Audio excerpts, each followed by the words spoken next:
دفعہ ایئرپورٹ پہ خاتون نے پوچھا کہ بھئی ہمارے شوہر جو ہیں وہ ایک سال کے لیے ملک سے باہر رہتے ہیں، تو ہمارے لیے یہ تو نیچرل ہے نا، وہ کہتے ہیں ہمیں پھر برائی کے خیالات آنا شروع ہوتے ہیں. تو انہوں نے کچھ سوال پوچھے، وہ حیا کے خلاف ہیں، میں اس کو نہیں یہاں ڈسکس کر سکتا. میں نے ان سے کہا میاں کے علاوہ آپ کے پاس کوئی راستہ نہیں ہے اپنی خواہش پوری کرنے کا.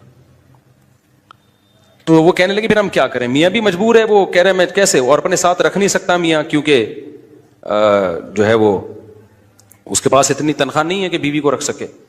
تو چند کیس ایسے ہوتے ہیں. اصولی طور پر تو میاں کو چاہیے اللہ پہ توکل کرے، غریب بھی ہے نا اپنے ساتھ اپنی بیوی کو رکھے. کوئی بات نہیں، میاں بیوی دونوں روکھی سوکھی مل کے کھا لیں گے، کم پہ گزارا کر لیں گے. جو بیویوں کو چھوڑ کے ایک سال دو سال کے لیے باہر جاتے ہیں، یہ شریعت میں بالکل پسندیدہ نہیں ہے. اللہ نے بیوی کو صاحبہ کہا ہے، ساتھ رہنے والی. مجھے وزیر آباد میں 1 مہینہ رہنا تھا، یہ بات ہوگی 2006 یا 2007 کی. انہوں نے کہا کہ 1 مہینہ آپ نے یہاں اسٹے کرنا ہے. بیانات کے سلسلے میں نا مسجد 1 مہینے کے لیے میرے حوالے کی تھی. تو میں نے کہا بھائی میں تو بیگم کے بغیر 1 مہینہ نہیں رہ سکتا، بچے بھی تھے میرے. تو میں نے کہا 1 مہینہ میں نہیں رہ سکتا، مجھے بیگم بچے چاہیے، ان کا بھی ٹکٹ دو تو میں یہاں رہوں گا ورنہ نہیں رہوں گا. تو انہوں نے پھر بیگم بچوں کا بھی ٹکٹ دیا. وہ گھر والوں کے ساتھ رہ لیتے ہیں آدمی تمیز سے، ورنہ بیگم کے بغیر ہمارے لیے تو بڑا مشکل ہے اتنا لمبا عرصہ رہنا. مجبوری میں رہنا پڑتا ہے تو ایک الگ بات ہے، لیکن ہے مشکل کام. چاہے کتنے بھی آدمی کے میاں بیوی میں جھگڑے ہو نا، نہیں رہ سکتا بھائی. تو 1 سال کے لیے پتہ نہیں کیسے رہ لیتے ہیں لوگ بیگم کے بغیر. ٹھیک ہے ان کی مجبوری ہوتی ہے، میں مانتا ہوں، لیکن اس میں کوشش کرو اللہ پہ توکل کرو. بیگم روکھی سوکھی کھا لیں گے، لیکن اللہ میاں نے بیگم کو صاحبہ کہا ہے قرآن میں. صاحبہ کا مطلب ساتھ رہنے والی. صاحبہ کا کیا مطلب ہے؟ ساتھ رہنے والی. تو اس کا مطلب جب شادی ہو گئی تو وہ پھول ترو کی طرح تمہارے ساتھ چپک گئی ہے.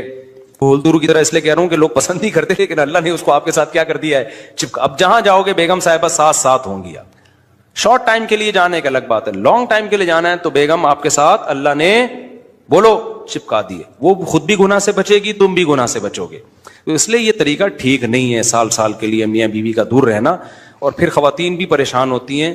تو گناہ کسی کے لیے بھی حلال نہیں ہے. میں نے اس خاتون سے کہا کہ 1 سال آپ کا شوہر باہر ہے، کیا اس کے لیے حلال ہے گناہ کرنا وہاں پہ؟ اس کے لیے حلال نہیں ہے تو آپ کے لیے بھی حلال نہیں. تو اللہ میاں نے صرف یہی رکھا ہے کہ ایک دوسرے کی خواہش پوری کر سکتے ہیں میاں بیوی، اس کے علاوہ ان کے پاس کوئی آپشن نہیں ہے. تو اب پھر بھی نہیں آ رہا میاں، تو میں نے ان خاتون کو یہ کہا کہ اپنے آپ کو بزی رکھیں. آپ کیا رکھیں بھائی؟ کوئی پازیٹیو ایکٹیویٹیز میں اپنے آپ کو کھپا دیں. ایسی موویز تو ویسے بھی ٹھیک نہیں ہے دیکھنا، خاص طور پہ فحش موویز دیکھنا، اور ٹک ٹاک پہ صبح شام بے حیائی. تو جب یہ انسان کی عادت ہے، جب وہ اپنے آپ کو کسی پازیٹیو کام میں لگا دیتا ہے نا، تو چند دن پھر یہ جھٹکے لگیں گے، اس کے بعد انسان نارمل. کئی لوگ ہیں جو 1 سال گھر سے باہر رہتے ہیں، مجبوری میں بیویاں بھی رہتی ہیں، وہ گناہ نہیں کرتے. وجہ کیا ہے کہ وہ سوچتے ہی نہیں نا اس بارے میں، وہ اپنے آپ کو بزی رکھتے ہیں، مصروف رکھتے ہیں. تبلیغی جماعت میں سال کے لیے لوگ جاتے ہیں. میں تو اس کو صحیح نہیں سمجھتا، بیگم کو، جوان بیوی کو چھوڑ کر جاؤ آپ. لیکن بہرحال جو جاتے ہیں تو وہ گناہ تھوڑی کرتے ہیں، بچے رہتے ہیں، کیونکہ وہ ایک خاص ترتیب میں اپنے آپ کو جوڑ چکے ہوتے ہیں. بہرحال یہ نہیں ہے اس کو. تبلیغی جماعت میں سال کے لیے جا رہے ہو، اگر شادی شدہ ہو بیگم کو بھی لے کے جاؤ ساتھ میں.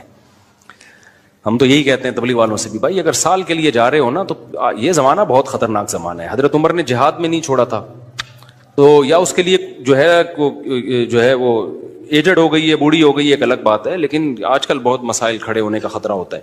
لوگ کہتے ہیں نہیں فلاں سال کے لیے گیا کوئی مسئلہ نہیں ہوا. بھائی مسئلہ ہونے پر حکم کا مدار نہیں ہے، فتنے پر حکم کا مدار ہے، خوف پر.